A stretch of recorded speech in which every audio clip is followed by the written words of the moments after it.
Welcome to the Whole Enchilada, a community of high achievers that fight the status quo, rebel against mediocrity, and make life happen. Let's go. Welcome to the Whole Enchilada today. Really excited about the topic of conversation today, which is time. Not necessarily just time as it shows up on a calendar, but specifically the art of using time appropriately.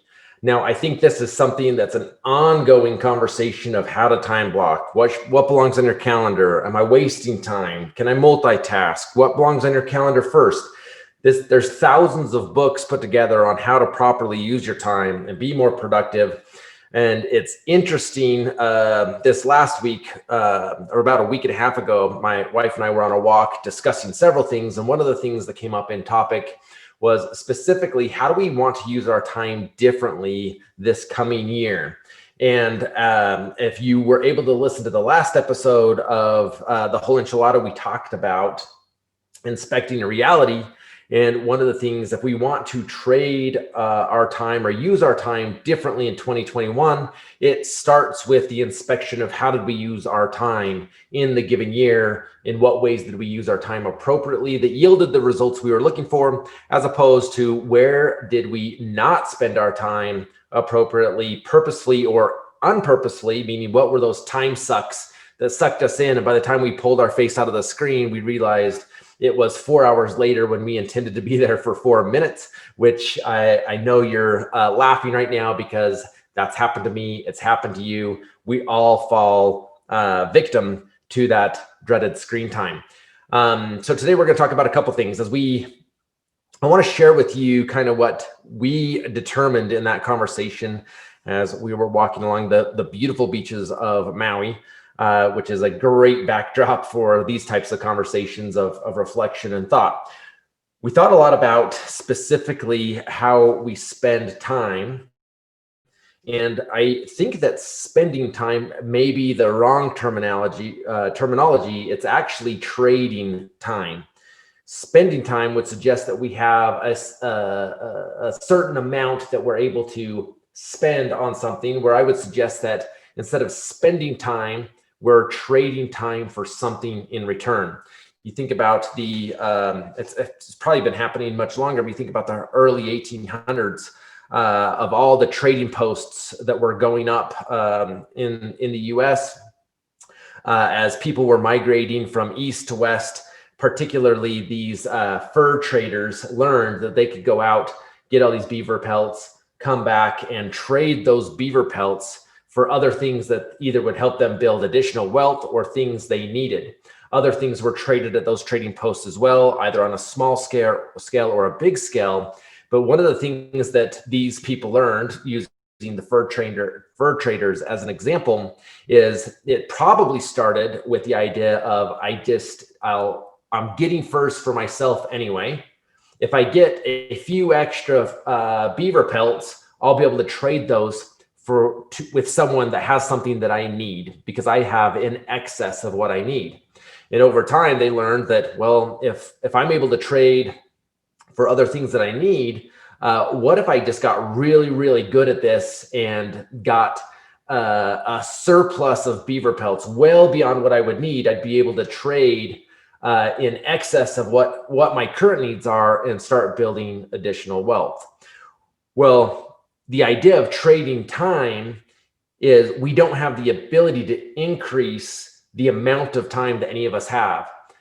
We've only got 24 hours in any given day, 365 days a year, but that doesn't limit us to increasing our skill set around how to trade time for the things that are most important to us. As we thought about this and really fleshed it out a little bit, we identified that generally speaking, there are 3 categories in which we trade time for. We trade time for money generating activities. We trade time for relationships, and we trade time for self. Now, these are the 3 categories: money, relationships, and self. But within those categories, there might be some additional subcategories. So let's break them down and talk about them for a minute. It was interesting as I went through this exercise. to verify the validity of what we determined on that walk, I pulled up my own calendar and went through and started identifying everything I had calendared over the last 12 months. And I categorized it. Was this a money generating activity? Was this a relationship generating activity or relationship nurturing activity? Or was this for me? Was it something for my personal self growth? Or, as we're going to see here in a minute, was it self promotion or self sabotage, which are the subcategories of self? And it rang true. As I went through, every single thing on my calendar fit one of those categories. And I assumed that any time on my calendar that was not filled was actually serving one of those categories as well. Let's break them down a little bit. Money generating activities. So any of those appointments, lead generation, business meetings, leadership, business planning, any of those conversations would all fall under money generating. If I was to break this down a step further, I wanted to identify if I've got specific goals around an income goal, and I've also got specific goals around net worth and passive income, it merits me to take the time to break that category down a little bit more to say, okay, if it's a money generating activity, is it purely to push active income, or am I spending time building long-term passive income and increasing my net worth? If I have goals around passive income and net income, it's important that I'm trading time not only for active income, but I'm also trading time to think through how am I generating future passive income and increasing net worth. The next one is relationships. And this goes, the reason we just call it relationships, there's a lot of key relationships in your world. So the question becomes, who are those relationships that you're trying to nurture? And do you have specific time on your calendar to nurture those relationships? One thing I've done well in the past is making sure that I've got time scheduled for with my family, also individually with my kids, and also making sure that I've got a date night on my calendars. Something that's been a focus of mine this last 12 months, which I feel like I've done fairly well on. But as I've reflected through other important relationships in my world, I've missed the mark. An example of this is my parents are getting older, and I'm hoping to have a lot of time left with them, but I don't know that for certain. And I don't have one calendared event of specifically and purposefully spending time or checking on my parents. Now, I do it periodically, and I feel like I've got a great relationship with them, but it's been reactively and not purposely. The last one is self. And I think this is the one probably that gets abused the most, is what on your calendar. And if we're going to break the self down into two categories, the two categories that we came up with are self-promotion. What are the things that are helping you grow, that you enjoy, that reduce your stress, that build you as an individual, versus self-sabotage? What are the things that suck you away from progressing and moving forward, such as getting caught up in social media, or I know that Netflix knows how to suck us in, where now we don't have to tell Netflix to start the next episode. It just ultimately starts the next episode, assuming that you want to watch it. And the next episode is playing before you even have time to get up and turn the TV off. And by that time, you're sucked back in. I've fallen trapped to that, as I'm sure you have as well. So identifying how much time have I spent on self-promotion versus self-sabotage.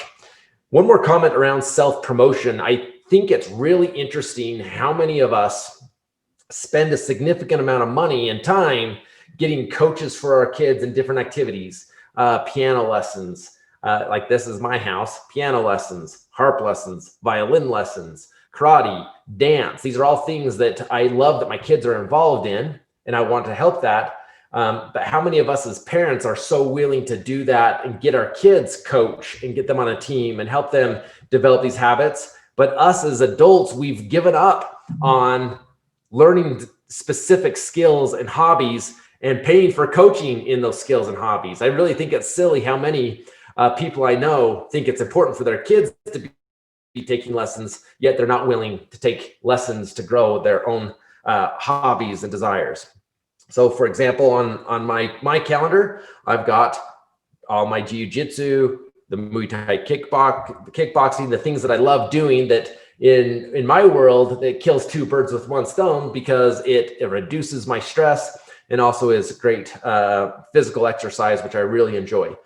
So making sure you have those self-promotion pieces on your calendars. I went through and identified the things that I need to improve in trading time this coming year. So as I identify the lead measures, the most important things that I'm going to accomplish in 2021, my question now becomes, I've got the game plan of what I want to accomplish. Now I got to go make sure that I'm trading my time appropriately to get the lead measures done in such a way that it's going to produce the results that I want. Here's a couple thoughts as you build out your calendar for the following year to make sure that it matches, your calendar matches your goals. One of my favorite things to do when someone comes to me and says, hey, will you coach me on reaching my goals this year? And the very first thing I'm going to say to them is, show me what your goals are and pull out your calendar. And not let them prep their calendar to show me what they think their calendar should look like, is I actually want to inspect what does their calendar look like in that moment. And if their calendar does not reflect what the goals they have identified for themselves, then I will not bet on that person. However, even if the results aren't showing up, but someone can pull up their calendar and show me that they've strategically traded time or planned to trade time for the activities that they identified on their business plan or their personal plan, I will bet on that person. It's more important to me to be working with someone that commits to the activities and will grow their skill set around the activities than someone that's really naturally good at the activities, but will not take the time to plan the activities that need to be done.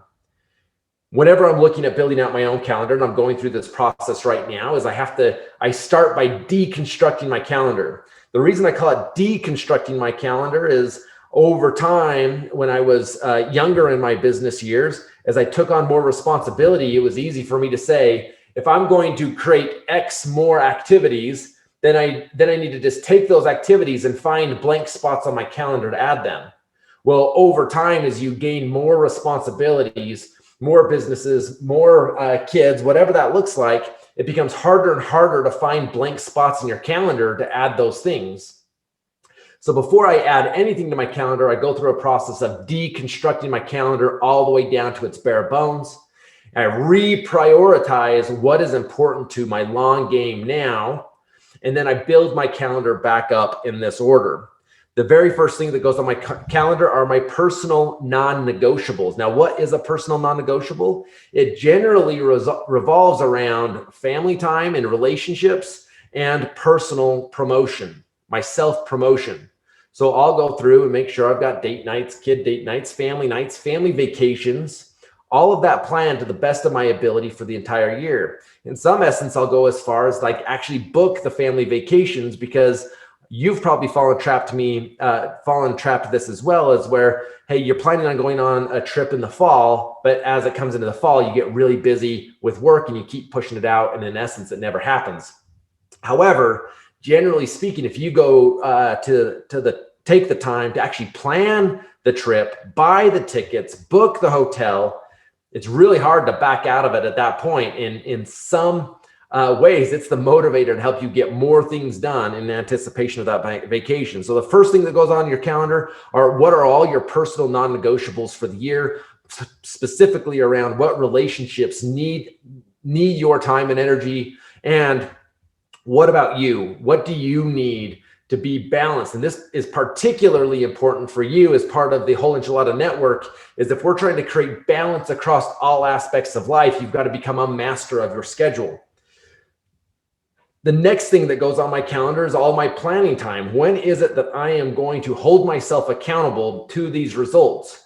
For me, this is the cadence I've learned to create for myself around my calendar. At the end of every year, I time block 2 days where I do nothing but get clarity on what is important to me, inspect reality, build a business plan, build a personal plan, deconstruct my calendar, put my calendar back together. It's generally a 2-day process for me to do that. Then on my calendar, I take half a day each month to come back and check my progress against that yearly game plan. Every Sunday afternoon, I have a 1-hour meeting with myself to reflect back on that week.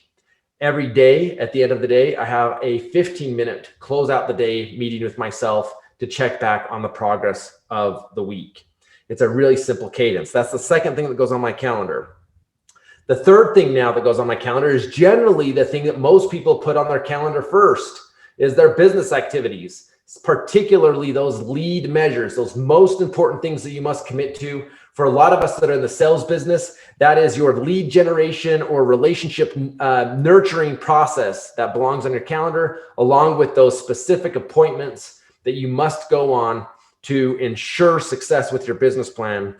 So generally speaking, a lot of us take the time to put those things on our calendar and try to fit family and personal time around it. When someone that's controlling their destiny and living life on their terms, it's actually the opposite of that, where we're going to put our personal non-negotiables first. Then we're going to move into that planning time of accountability. And then we're going to move into those business activities. I hope this conversation helped you look at your calendar differently. The question I would have you ask yourself today is, how are you trading time? Is the way you're trading time creating the results you want? If you don't have clarity on that, I encourage you to pull up the last 3 months of your personal calendar and print it up and go through and identify everything on your calendar as, was this a money generating time, active income, passive income? Was this relationship time spent? Or was this self-time spent? And if it was self-time spent, was it time spent in self-promotion or self-sabotage?